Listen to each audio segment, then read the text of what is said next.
there's always a way. There's always someone who is able to invent or to create or dream something in the bleakest of times. There's that stuff going on. There's still people writing poetry. There's still people falling in love and choosing to have kids. There's still these things that happen in our world, no matter how desperate or dark things become. And this kind of relates to something that you added at the end of your big article, which was around finding God. I'd love for you to double click on that, and because there's so many ways to take it. There's so many ways to feel immediately resistant to what you said, which is also what you prefaced it on, about. You were like, hold with me. Here's a big one, a bonus one. I want to kind of just explore that with you, why, that is necessary, not only in the age of acceleration and how to prepare for the decade, but what you meant and what are the possible meanings of being able to find what that is. Yeah, that one got the most reaction, both negatively and positively. I thought it was really important to include in the article because I think it is the most important part of this. So when I say look for God, you can use any word that you feel more comfortable with. It can be love, can be truth, can be source, can be connection, whatever of God means to you. And I intentionally use the word look, not find God or believe in God. Because again, this is all just from my personal experience, but as I've gone in this journey of searching for meaning and who I am and my place in the world, and you can't help but start learning about, okay, how did people find meaning in the past?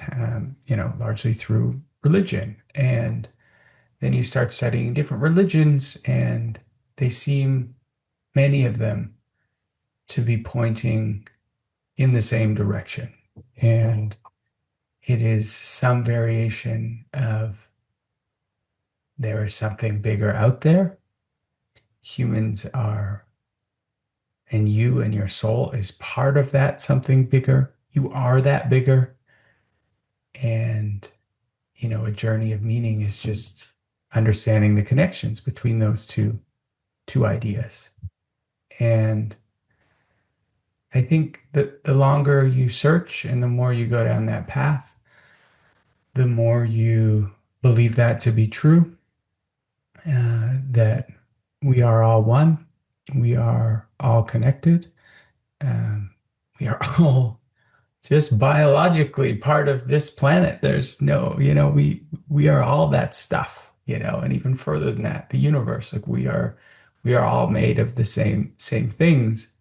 And why I think that's an important thing to, again, not know intellectually, know as part of your felt and lived experience, is because when you start to circle that truth, and that truth starts to become real for you, a natural transformation is going to happen. At least it has for all the people that I've walked with on the journey. If that is true and we are all one, then you will naturally transform to wanting to be of more service, to have more compassion, to have more humility, to have more empathy for your fellow humans, to care about the planet, to care about the animals, all of that.